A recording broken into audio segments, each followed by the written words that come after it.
Hi friends, welcome to VS creative ideas. ఈరోజు ఈ వీడియోలో మనం పాట్ నెక్కి థ్రెడ్ పైపింగ్ ఇన్విజిబుల్ మెథడ్లో ఎలా వేయాలో నేర్చుకుందామండి. ఇక్కడైతే నేను ఆల్రెడీ బ్యాక్ పార్ట్కి మార్కింగ్ అనేది చేసేసుకున్నాను. ఇక్కడ పాట్ నెక్ షేప్ అనేది కట్ చేసేసుకున్నానండి లైనింగ్కి.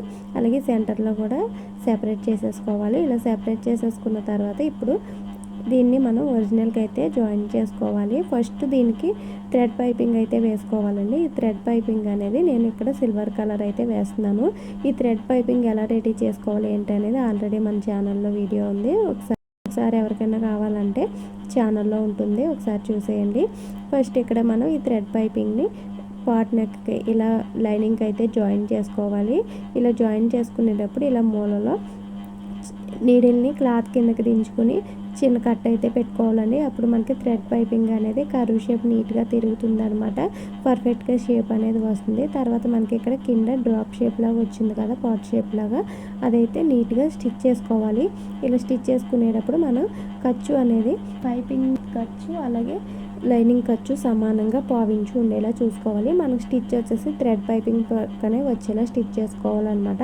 ఇలా స్టిచ్ చేసుకున్న తర్వాత మళ్ళీ ఇక్కడ మనకి ఈ కార్నర్ దగ్గరికి వచ్చేసరికి నీడిల్ని క్లాత్ కిందకి దించుకుని మళ్ళీ చిన్న కట్ అయితే పెట్టుకుని నెక్ షేప్ అనేది ఇలా టర్న్ చేసుకుని పైపింగ్ని కూడా అదేవిధంగా టర్న్ చేసుకుని థ్రెడ్ పక్కనే స్టిచ్ పడేలా స్టిచ్ చేసుకోవాలండి. చాలా ఈజీగా స్టిచ్ చేసుకోవచ్చండి. నేను ఇక్కడ నార్మల్ పాదంతోనే స్టిచ్ చేస్తున్నాను, మీరు చూస్తున్నారు కదా. నార్మల్ పాదంతో కూడా మనం థ్రెడ్ పైపింగ్ చాలా నీట్గా వేసుకోవచ్చు. అలాగే ఇక్కడ బ్లౌజ్కి కూడా థ్రెడ్ పైపింగ్ అయితే జాయిన్ చేసేసుకోవాలి. మనం రివర్స్ చేసుకునేటప్పుడు ఖర్చు అనేది అసలు బయటకు కనబడదు అనమాట. నెక్ దగ్గర కానీ నడుము దగ్గర కానీ ఈ విధంగా వేసుకుంటే మనకి ఫినిషింగ్ అనేది నీట్గా వస్తుంది. చూసారు కదా ఎంత నీట్గా వచ్చింది. అలాగే ఇక్కడ నేనైతే బ్యాక్ సైడ్ బటన్ పెడదాం అనుకుంటున్నానండి. అందుకని లూప్ అయితే స్టిచ్ చేస్తున్నాను. ఒక 1 ఇంచ్ క్లాత్ తీసుకుని 1 ఇంచ్ వెడల్పుతో క్లాత్ తీసుకుని ఇలా డబుల్ ఫోల్డ్ చేసి ఇలా స్టిచ్ వేసుకున్న తర్వాత ఈ థ్రెడ్ అనేది రివర్స్ చేసుకోవాలన్నమాట. సూదిలోకి 4 వరుసలు దారం ఎక్కించేసుకుని ఇలా ఒక చివరి గట్టిగా నాటు వేసేసుకుని థ్రెడ్ అనేది రివర్స్ చేసేసుకోవాలి. ఇలా రివర్స్ చేసేసుకుంటే మనకు లూప్ అయితే రెడీ అవుతుంది కదా. ఇప్పుడు దీన్ని ఇలాగా జాయిన్ చేసేసుకోవాలి. మనం స్టిచ్ చేసినప్పుడు కదిలిపోకుండా నీట్గా వస్తుంది అనమాట.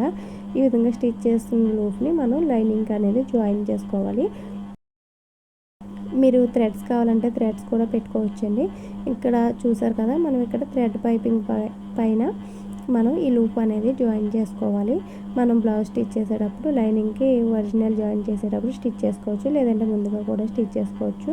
ఇక్కడైతే ఒరిజినల్ రైట్ సైడ్ పైకి ఉండేలా పెట్టుకోవాలి. దానిపైన మనం థ్రెడ్ పైపింగ్ వేసాం కదా, థ్రెడ్ పైపింగ్ అనేది ఒరిజినల్ వైపు ఉండేలా పెట్టుకోవాలన్నమాట. మన వైపుకి లైనింగ్ పార్ట్ అనేది కనబడే విధంగా పెట్టుకోవాలి. ఈ విధంగా పెట్టుకుని ఫస్ట్ అయితే నడుము దగ్గర అయితే జాయిన్ చేసేసుకోవాలి. మనం ముందు వేసిన స్టిచ్ ఉంటుంది కదా, ఆ స్టిచ్ పైన సెకండ్ స్టిచ్ కూడా వచ్చే విధంగా స్టిచ్ చేసుకోవాలి. అప్పుడే నీట్గా థ్రెడ్ పక్కనే కుట్టు వచ్చే విధంగా వస్తుందన్నమాట.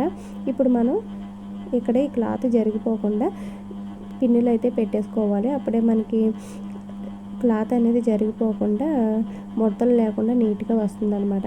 ఇప్పుడు మనం నెక్ దగ్గర నుంచి లైనింగ్ ఒరిజినల్ రెండు కూడా జాయిన్ చేసుకుంటూ రావాలి. ఇలా జాయిన్ చేసుకుంటూ వచ్చేటప్పుడు మనం ఆల్రెడీ థ్రెడ్ పైపింగ్ పక్కన స్టిచ్ వేసి ఉంటాం కదా, అదే స్టిచ్ పైన మళ్ళీ సెకండ్ స్టిచ్ వేసుకుంటూ రావాలండి. మనం ఫస్ట్ లైనింగ్కి ఏ విధంగా అయితే స్టిచ్ చేసుకుంటూ వచ్చామో అదేవిధంగా ఒరిజినల్ పార్ట్కి జాయిన్ చేసుకుంటూ స్టిచ్ చేసుకోవాలి.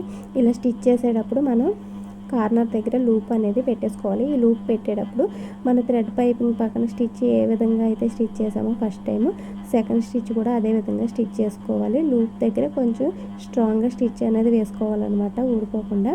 అప్పుడే నీట్గా ఉంటుందన్నమాట. ఈ విధంగా చుట్టూ కూడా రౌండ్ నెక్ అంతా కూడా స్టిచ్ చేసేసుకోవాలి. మనం ఆల్రెడీ ముందు వేసిన స్టిచ్ మీద వేస్తే కనుక చాలా నీట్గా వచ్చేస్తుందండి, థ్రెడ్ పక్కనే వచ్చేస్తుంది. ఈ విధంగా స్టిచ్ వేసుకున్న తర్వాత ఎక్స్ట్రా ఉన్న క్లాత్ అనేది కట్ చేసుకోవాలి. ఒకసారి మీకు క్లాత్ అనేది రైట్ సైడ్ పైపింగ్ థ్రెడ్ పక్కన స్టిచ్ వచ్చిందో లేదో ఒకసారి చెక్ చేసుకోవాలండి.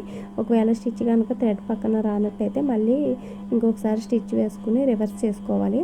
ఇలా ఇక్కడైతే లూప్ దగ్గర నాకు ఇక్కడ స్టిచ్ అనేది అవుట్ స్టిచ్ అనేది కరెక్ట్గా రాలేదనమాట. అందుకని ఒకసారి చెక్ చేసుకుని మళ్ళీ థ్రెడ్ పక్కన స్టిచ్ అనేది వేసేసాను.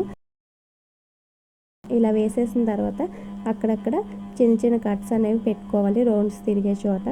అలాగే మూలల్లోనూ చిన్న కట్ పెట్టుకోవాలి. ఇలా కట్ పెట్టేటప్పుడు మనకు స్టిచ్ అనేది కట్ అవ్వకూడదు అనమాట.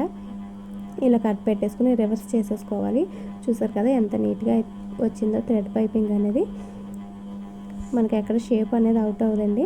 మనం స్టిచ్చింగ్ చేయడం మొదలు పెట్టాలి కానీ చాలా ఈజీగా స్టిచ్ చేసుకోవచ్చు. ఫస్ట్ టైం కష్టంగా ఉంటుంది, చాలా నీట్గా అయితే వేసుకోవచ్చు. ఒక సిస్టర్ అయితే కామెంట్ చేశారనమాట థ్రెడ్ పైపింగ్ రావట్లేదని. ఒకసారి కంప్లీట్గా ఎలా థ్రెడ్ పైపింగ్ నార్మల్ మిషన్ మీద, చిన్న మిషన్ మీద ఎలా స్టిచ్ చేయాలో చూపిస్తానండి. ఇక్కడ చూస్తున్నారు కదా, నాదైతే చిన్న మిషన్ అనమాట. నేను సింగిల్ పాదంతోనే వన్ సైడ్ పాదం లేకుండా నేను థ్రెడ్ పైపింగ్ స్టిచ్ చేస్తున్నాను కదా. ఈ విధంగా అయితే చాలా ఈజీగా స్టిచ్ చేసుకోవచ్చు. ఫస్ట్ అయితే నడుము దగ్గర థ్రెడ్ పైపింగ్ పక్కన ఒక స్టిచ్ అనేది వేసేసుకోవాలి. మనకి స్టిచ్ బయటికి కనబడకుండా నీట్గా ఉంటుందన్నమాట. ఇప్పుడు నెక్ దగ్గర స్టిచ్ వేసుకోవాలి. మన థ్రెడ్ పైపింగ్ ఎక్కడ ఎలా అయితే ఉందో అదే విధంగా థ్రెడ్ పక్కనే స్టిచ్ వేసుకుంటూ వచ్చేయాలి. ఇక్కడ థ్రెడ్ అనేది నేను రైట్ సైడ్ నుంచి స్టిచ్ చేశాను. పాదంని రైట్ సైడ్కి జరుపుకున్నాను అనమాట. అందుకని లెఫ్ట్ సైడ్ థ్రెడ్ పైపింగ్ వచ్చే విధంగా స్టిచ్ వేసుకుంటున్నాను. మీకు హ్యాండ్ ఎటువైపు వీలుగా ఉంటే అటువైపు పాదం అనేది జరుపుకుని ఈ థ్రెడ్ పైపింగ్ అనేది వేసుకోవచ్చు. ఈ విధంగా నెక్ ఏ విధంగా అయితే ఉందో అదే విధంగా థ్రెడ్ పక్కన స్టిచ్ వేసుకుంటూ రావాలి. చాలా నీట్గా వస్తుందండి. ఇలా ఇన్విజిబుల్ మెథడ్లో స్టిచ్ చేస్తే మనము మనీ కూడా ఎక్కువ తీసుకోవచ్చు. ఫినిషింగ్ కూడా బాగుంటుంది అనమాట. ఫస్ట్ కస్టమర్కి ఫినిషింగ్ అనేది నచ్చితే ఖచ్చితంగా ఇంకొకసారి మన దగ్గర బ్లౌజెస్ స్టిచ్ చేసుకోవడానికి అయితే వస్తారు. ఇంకొకసారి మనకి వర్క్ ఇవ్వడానికి అయితే వస్తారండి. ఫినిషింగ్ అనేది నీట్గా వచ్చే విధంగా చూసుకోవాలి. హడావిడిగా కంగారుగా కుట్టేయకుండా మనం నీట్ ఫినిషింగ్ ఇచ్చామంటే కనుక కస్టమర్స్ ఖచ్చితంగా మనల్ని వెతుక్కుంటూ అయితే వస్తారు. ఈ విధంగా పైపింగ్ స్టిచ్ వేసేసిన తర్వాత లైనింగ్ని ఒరిజినల్కి జాయిన్ చేసేసుకోవాలి. ఇలా జాయిన్ చేసేసుకున్న తర్వాత ఎక్స్ట్రా ఉన్న ఒరిజినల్ క్లాత్ అనేది కట్ చేసేసుకోవాలండి. తర్వాత బ్యాక్ పార్ట్కి డాట్స్ కూడా వేసేసుకోవాలి.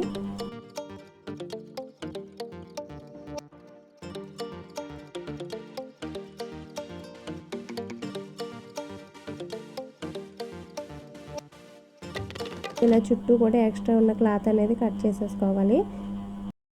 ఇక్కడ దీనికి డాట్స్ కూడా వేసేసుకోవాలి. అయితే మనం ఇన్విజిబుల్ మెథడ్లో పైపింగ్ వేసాం కాబట్టి పైపింగ్ వేసిన తర్వాత డాట్స్ అనేవి స్టిచ్ చేసుకోవాలి. ఒకవేళ మీరు పైనుంచి పైపింగ్ వేస్తున్నట్టయితే కనుక డాట్స్ స్టిచ్ చేసుకున్న తర్వాత పైపింగ్ అనేది వేసుకోవాలండి. అప్పుడే నీట్గా ఉంటుందన్నమాట.